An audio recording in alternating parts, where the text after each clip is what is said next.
Jucimar Conceição é contador condominial. No Conselho Regional de Contabilidade do Estado do Rio de Janeiro, exerce as seguintes atividades: professor, membro da Comissão de Contabilidade Condominial, membro da Comissão de Contabilidade para Negócios Digitais, membro da Comissão de BPO Financeiro e membro da Comissão de Empresários Contábeis. É vice-presidente da Associação de Contabilistas do Leste Fluminense, a Ascom Leste, diretor nacional de Contabilidade Condominial na Associação Nacional de Advocacia Condominial, ANACOM. Professor de pós-graduação e cursos livres, CEO da Leve Contabilidade e Auditoria Condominial. É pós-graduado em Gestão de Negócios, Finanças e Controladoria.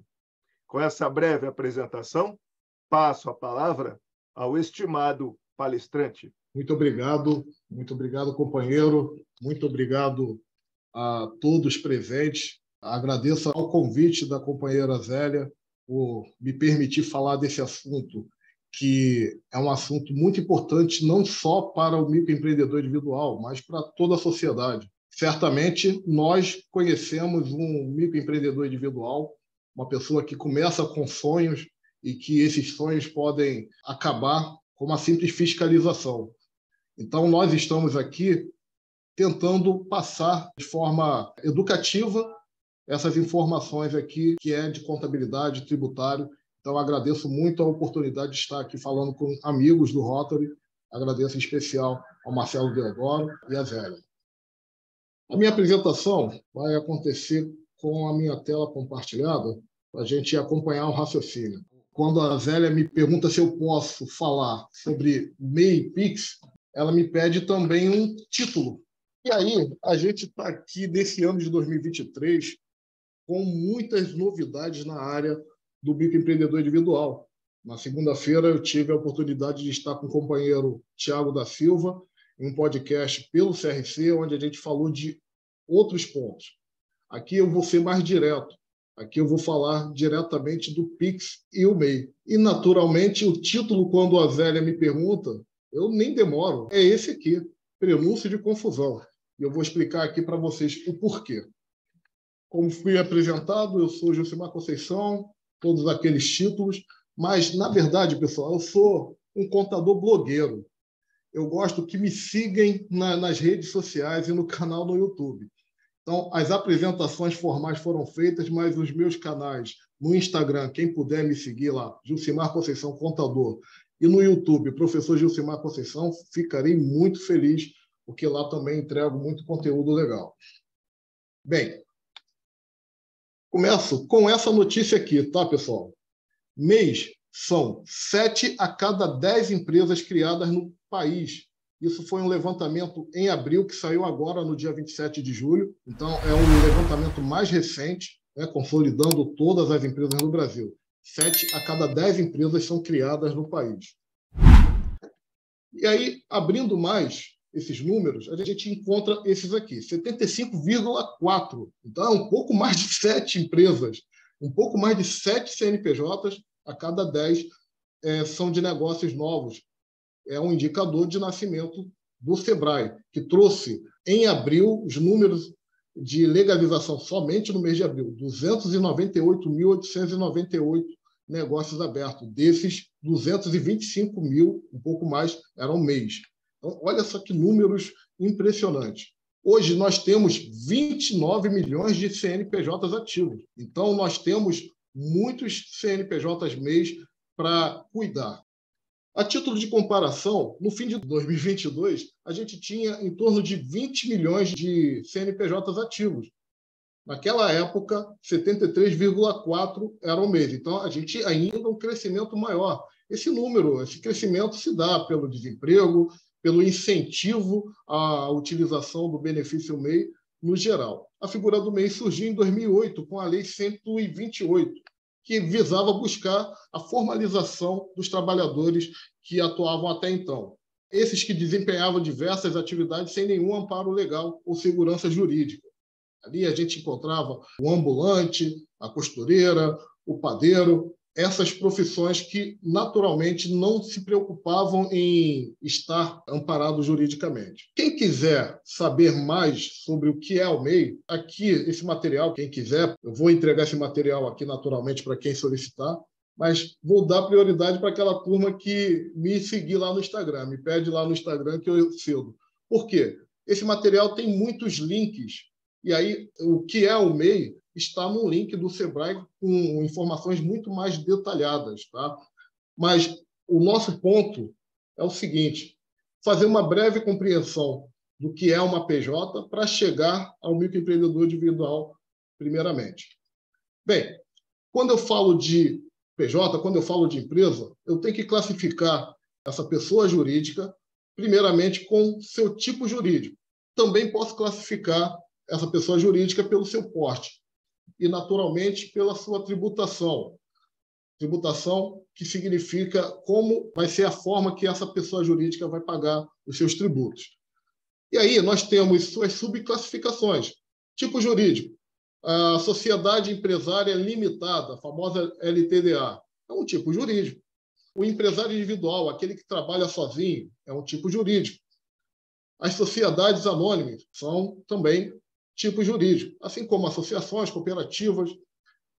Assim a gente consegue classificar o tipo jurídico. O porte, ele tem a ver com o faturamento que essa pessoa jurídica teve nos últimos 12 meses, ou no último ano.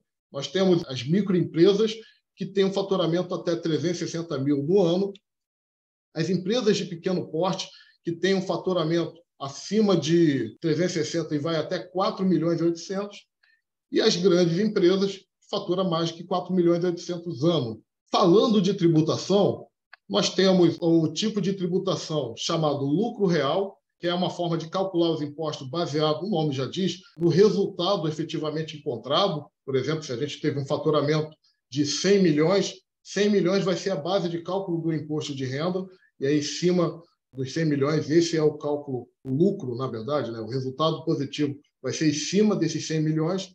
Nós temos também o tipo de tributação, que é o lucro presumido, que é uma sistemática que a Receita Federal utiliza para calcular o imposto baseado nas atividades da PJ. Por exemplo, uma empresa de contabilidade é uma prestadora de serviço. O lucro presumido, se eu tenho um faturamento de 100 milhões, ele vai estipular que 32% é meu lucro. Então, 320 mil é a base de cálculo para calcular o imposto. Outro tipo de tributação é o Simples Nacional. O Simples Nacional, ele reúne todos os tributos do lucro presumido, do lucro real, diminui a alíquota e dá outros benefícios naturalmente. Para as micro e pequenas empresas, grande parte é a melhor tributação. Mas eu ainda jogo aqui o CIMEI, que possibilita às microempresas que faturam até 81 mil por mês a se enquadrar junto com a ocupação que esse microempreendedor também tem.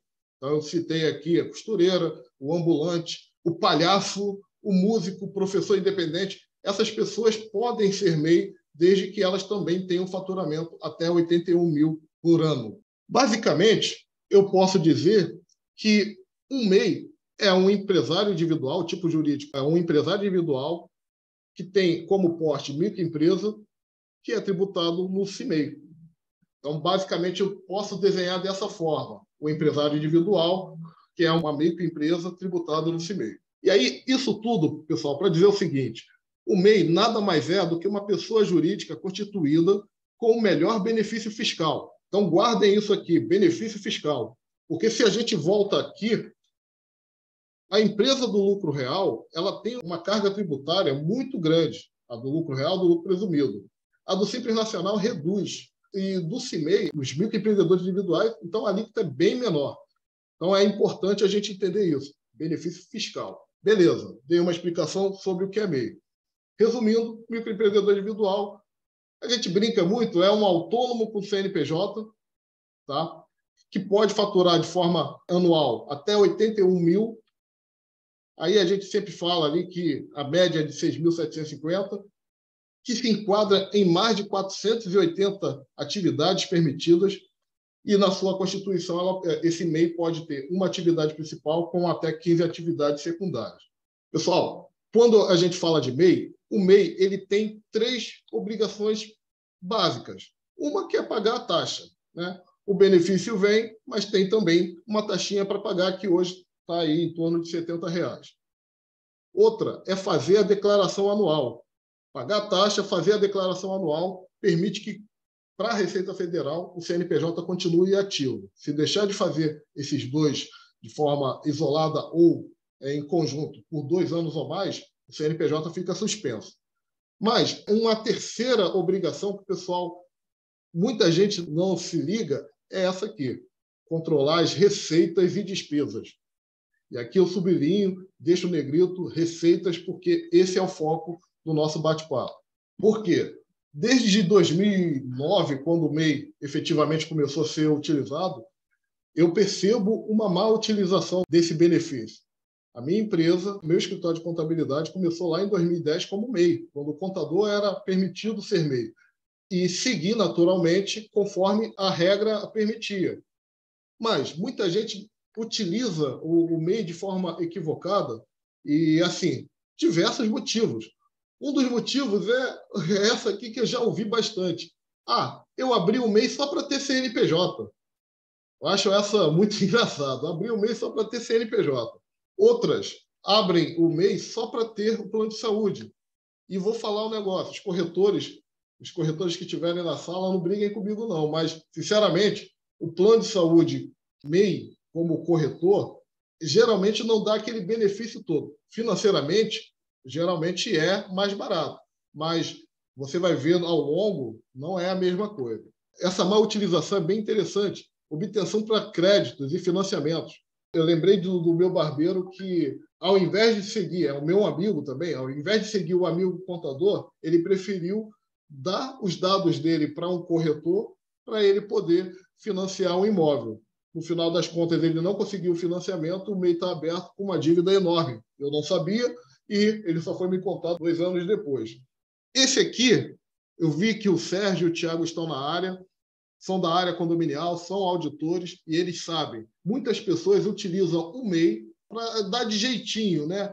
Tem lá o condomínio que pede um serviço.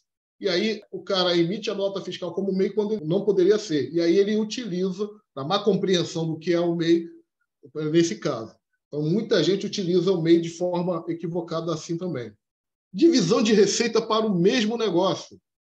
Olha, já foram naqueles bares que tem mais de uma maquininha de cartão?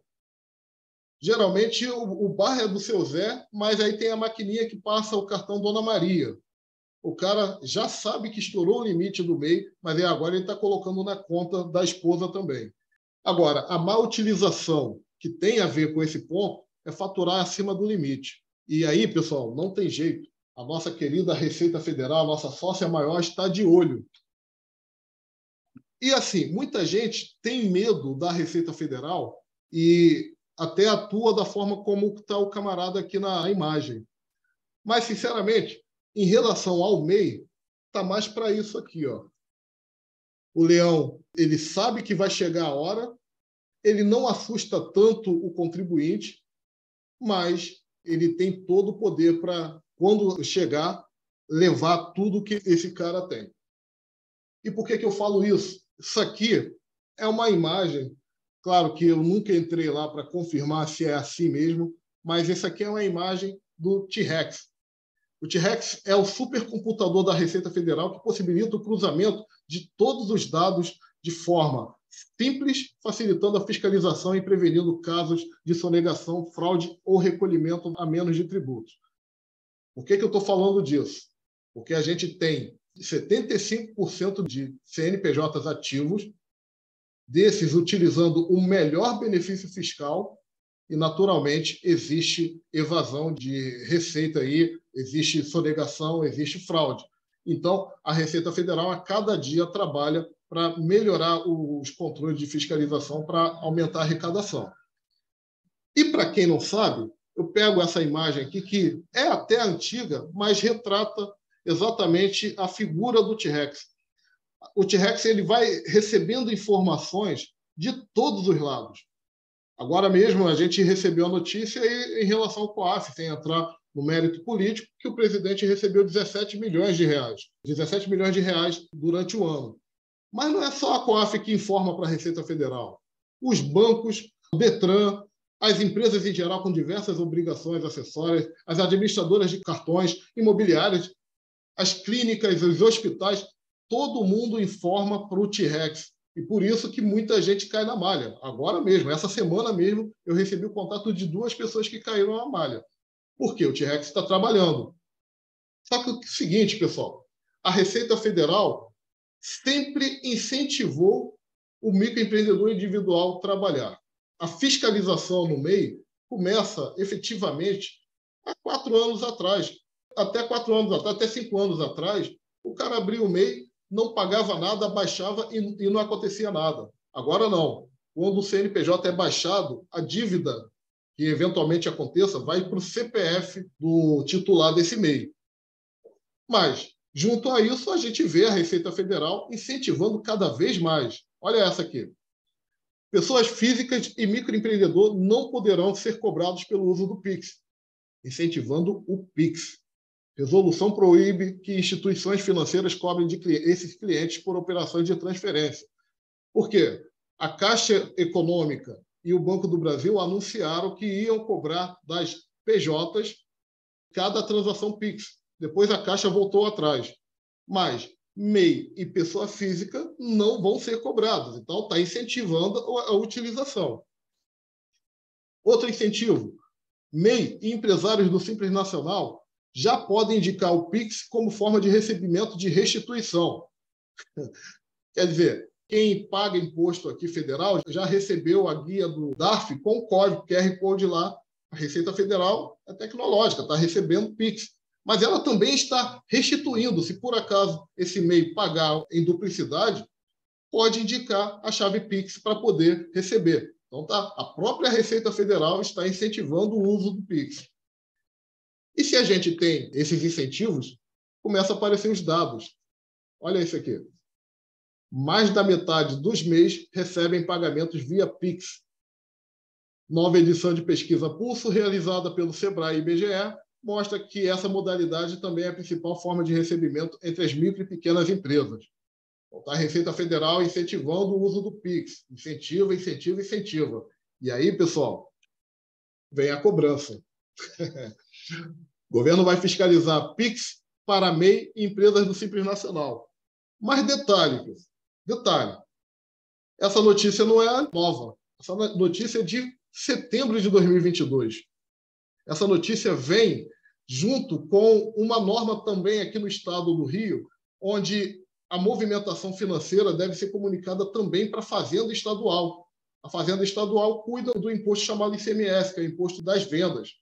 Então, a gente já começa a ver a Receita Federal, desde a sua criação do PIX, a Receita Federal trabalhando para fiscalizar e também os órgãos estaduais e municipais também. Bem, estou falando aqui de notícias do Pix, mas o que é o Pix? É um sistema de pagamentos instantâneo criado pelo Banco Central com a proposta de ser o meio de pagamento mais seguro, competitivo e rápido. E aí a gente traz alguns benefícios. Eu, particularmente, adoro o Pix, sempre disponível, nada além do celular, operação completa em 10 segundos, sem custo para pessoas físicas, controle maior, segurança e sem burocracia. Eu lembro que para fazer um TED ou DOC, eu nunca lembrava das regras, o TED era até 5 mil, um negócio assim, para entrar no mesmo dia. E o DOC era, sei lá, não lembro das regras. Quando veio o Pix, eu abandonei DOC e TED, até porque essas tinham também a questão da cobrança. E aí, esse dado aqui que eu acho mais impressionante. Lá em julho de 2021, quando o Pix foi anunciado, a gente teve um pouco mais de 873 mil transações no Pix. Esse número só foi crescendo e caiu algumas vezes. Mas hoje, em junho, né, o dado mais atual, mostra que esse número de transação quadriplicou. Então, nós temos CNPJ do MEI, que corresponde a 75%. A Receita Federal sabe que mais da metade do microempreendedor utiliza o Pix como forma de recebimento. A gente sabe que a Receita fiscaliza essas transações desde 2022. A gente sabe que o Estado está também fiscalizando. E a gente está vendo aqui que a transação quadriplicou nesse período. Esse dado aqui eu deveria até ter excluído, porque esse dado está desatualizado em 2022. Então, a gente evita de falar sobre isso aqui. Então, resumindo, o que é que a gente tem, pessoal? 21 milhões de mês, né? Os 75%. Existe uma estimativa que diz que pelo menos um terço desses mês estão irregulares. Entre diversos motivos, está principalmente o faturamento.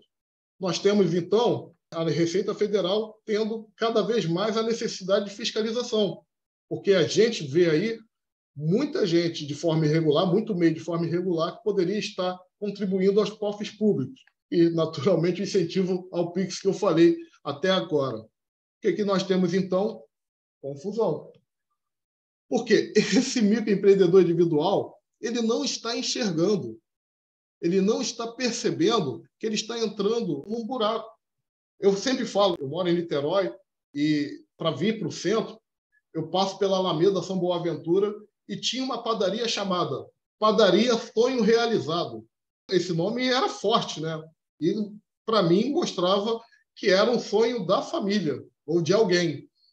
E aí o cara abre a empresa lá como MEI. Ele está tendo lá operações todos os meses, sem assessoria, sem alguém para conversar com ele, e que chega um determinado momento, pode acontecer isso aqui. Isso aqui, pessoal, é uma cartinha que as grandes empresas passaram a receber a partir de 2021. O que traz aqui nessa cartinha? Aviso de malha e RPJ, contribuição social. A Secretaria da Receita Federal identificou divergências entre os valores a pagar do imposto de renda e contribuição social apurados na escrituração contábil fiscal, ECF. Essas divergências evidenciam insuficiência na declaração de imposto de renda. E aí, aqui embaixo, ele traz as informações que foram colocadas nessa declaração chamada ECF e o faturamento que as instituições financeiras colocaram. Mas eu estou trazendo esse modelo aqui porque, sinceramente, eu preparei essa apresentação no domingo. As ideias já estavam, mas apresentei no domingo. E eu não consegui encontrar a imagem que aparece para Minas Gerais, São Paulo, Ceará, que é a cartinha de desenquadramento do MEI. Mas é certeza que essa cartinha aqui, cartas como essa, vai acontecer, vai chegar para o MEI, porque essa tal ECF corresponde à declaração de imposto de renda das pessoas jurídicas. Essa ECF começou em 2015 e, a partir de 2018, a Receita Federal anunciou que usaria para cruzamento. Então, nessa carta aqui, pessoal, a Receita Federal está chamando a atenção, é uma carta até dezembro de 2021, mas está chamando a atenção do ano calendário 2018, como ele diz aqui. Então, ele retroage, tá? E qualquer fisco pode retroagir aos últimos 5 anos. E aí eu volto lá para o dono da padaria Sonho Realizado. Se ele é uma pessoa que abriu a padaria como MEI, e uma padaria tem um movimento bem maior do que R$ 6.750 por mês, pessoal, eu vou ser aqui bem positivo para essa padaria, mas também bem didático com vocês. Se esse MEI ele é desenquadrado, entre outras coisas, ele vai ter que calcular os impostos em cima do seu faturamento real. Ele vai perder muitos benefícios, mas, basicamente, o principal que dói mais no bolso é pagar os impostos em cima do valor que ele faturou no ano. E aí eu trago aqui um exemplo simples. Um MEI que faturou R$ 10.000 por mês e é um prestador de serviço, ele vai ser desenquadrado e ele vai ter que estar pagando 6% do seu faturamento. Todos os meses, 6%, que corresponde, no nosso exemplo, a R$ 600. Se esse MEI está nessa situação, se R$ 600 é por mês, R$ 7.200 é por ano. E se esse MEI está nessa situação nos últimos 5 anos, o fisco pode cobrar R$ 36.000 de impostos, fora os encargos com atraso, fora as penalidades com multa. E aí a padaria Sonho Realizado aqui do Fonseca, ela encerra com um pesadelo. Então, essa é a confusão que eu quero trazer para vocês. Por isso, pessoal, eu quero trazer uma dica final aqui para vocês. Quem me conhece sabe muito que eu gosto da turma do Chaves. E aí, tem esse personagem de camisa preta aqui, que ele é mal compreendido. Eu não estou entregando a minha idade, não, porque muitos sabem que Chaves e Chapolin têm mais de 50 anos, 40, 50 anos, mas crianças assistem até hoje. Esse camarada aqui de camisa preta, ele é muito mal compreendido. Eu vou botar aqui a frase que ele coloca, mas eu vou explicar para vocês por que ele é mal compreendido. Nenhum trabalho é ruim. O ruim é ter que trabalhar. Aqui, pessoal, o que ele está dizendo? Não existe trabalho ruim. O ruim é ter que trabalhar. O ruim é ter que trabalhar. E a minha dica final é justamente essa. É trabalhar. A gente tem que trabalhar. A gente tem que trabalhar controle, a gente tem que trabalhar nas orientações que a gente recebe, a gente tem que trabalhar buscando as informações com profissional de contabilidade, com consultor, com Sebrae. A gente tem que trabalhar. O microempreendedor individual não é só abrir o CNPJ. Tem que trabalhar além do operacional dele, porque senão pode acontecer aquele grande problema.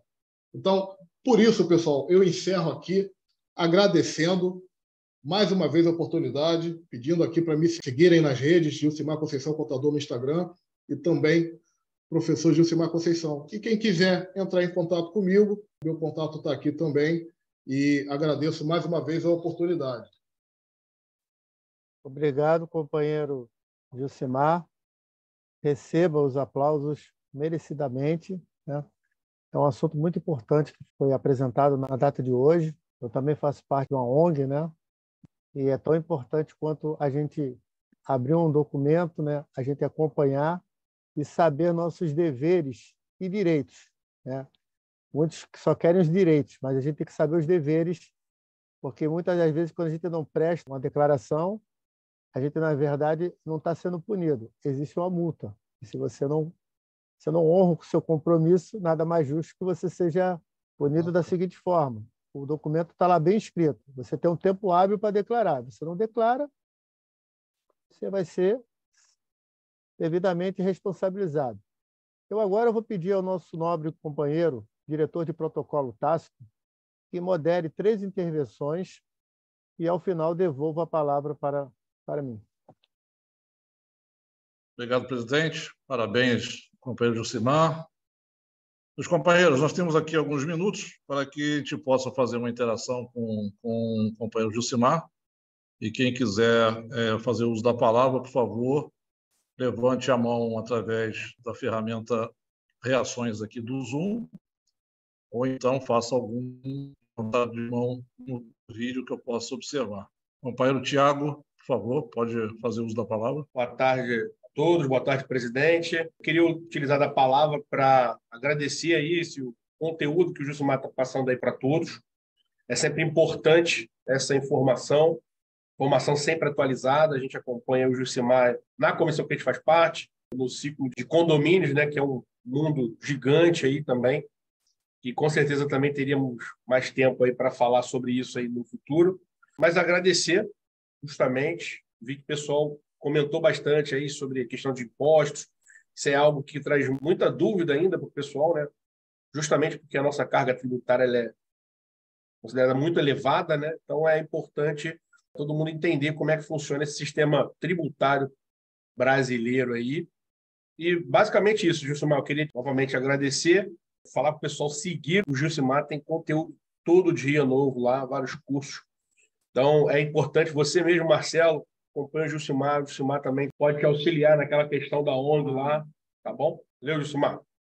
Tá, obrigado, Tiago. Por favor, Gilcimar.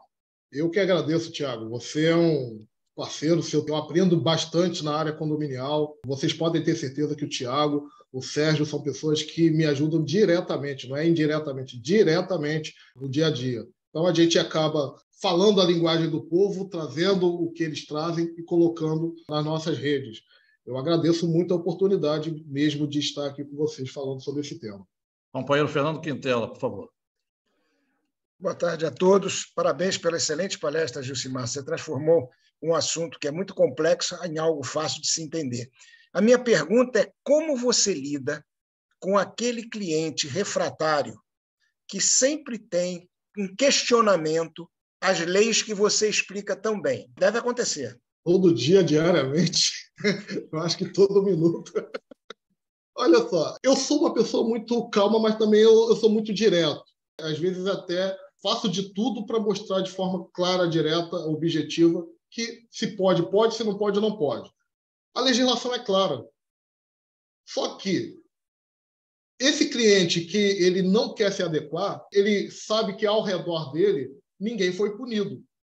Então, como que eu faço para convencer ele? Mostrando casos reais fora da bolha dele. Então, nós temos aqui aquela carta ali que eu faço analogia, eu estou trazendo de grandes empresas. Eu até faço a brincadeira. Eu não consegui achar os casos em Minas Gerais, em São Paulo, no Ceará. Mas conversando com um amigo hoje, ele me mostrou um vídeo do Ceará. Ele me mostrou uma foto, que não deu tempo de colocar aqui para vocês. Então, assim, eu mostro o que está acontecendo fora da bolha desse empresário, dessa pessoa. E aí deixo a decisão para ele, até porque eu não posso fazer nada por ele. Ele vai tomar a decisão de seguir o conselho ou não. Por isso que eu brinco lá também no final. Vamos trabalhar também a questão do estudo, da orientação. Porque não dá. Hoje em dia, foi comentado aqui, ontem começou uma obrigação, que é a inscrição estadual para o microempreendedor individual que tem atividade de comércio. Eles estão vendendo como, olha, agora vocês vão ter condições de usar a tecnologia para emitir nota fiscal, vai ser mais fácil, mas, na verdade, é mais uma forma de fiscalização. E aí, esse microempreendedor individual, quando ele comprar, vou usar o exemplo da padaria, quando ele comprar lá da Coca-Cola, mais de 81 mil, ele já vai ser excluído, naturalmente, ele vai ter condições de ser excluído muito mais rápido do que era antes. Então, assim, é mostrar para essas pessoas fora da bolha que ele vive que está acontecendo sim. Obrigado, companheiro Gilcimar. Convido agora a companheira Zélia Guerra. Muito obrigada, companheiro Tássio, pela palavra. Gilcimar, companheiro, muito obrigada por ter aceito esse convite, ter feito essa palestra maravilhosa, linda para nós, né? Você foi além do que a gente conversou e deu esse panorama incrível, até para quem, com certeza, está pensando em abrir uma microempresa, né? Sim. Agora, para os bancos, a minha dúvida é a seguinte: você falou, não seremos cobrados por Pix, mas para os bancos, anteriormente, quando nós fazíamos movimentações de outras formas, a gente tinha uma visão diferenciada. Nossa, nós somos um cliente que movimenta mais através de boletos, enfim, outras formas. E agora, como é que ele faz essa medição de ela é um cliente potencial? Tem essa questão também? Bom, enfim. Eu vou falar lembrando de uma amiga que é gerente de Santander. O banco faz a classificação natural não só pela movimentação do usuário, mas pelos produtos que esse usuário compra.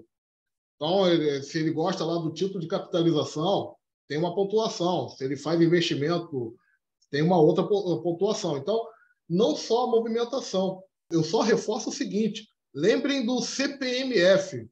CPMF tinha ali uma alíquota 0,38% pela movimentação.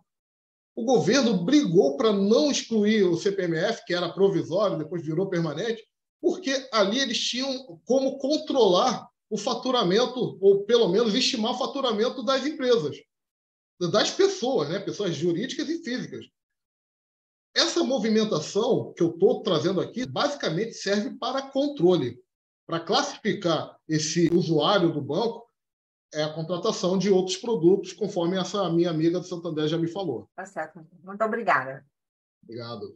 Obrigado, companheiro Gilcimar. Obrigado a todos que participaram aí dessa interação. Convido agora o nosso presidente Marcelo para que dê continuidade à nossa reunião. Obrigado, companheiro Tássio. Agradeço ao companheiro Gilcimar Conceição por sua mensagem, pela oportunidade do tema e sua relevância para este Rotary Club e para a comunidade tijucana e de todos que nos prestigiam. Para demonstrar o nosso reconhecimento, apresentamos a você o certificado que lhe será entregue em mãos oportunamente. Certificado de reconhecimento.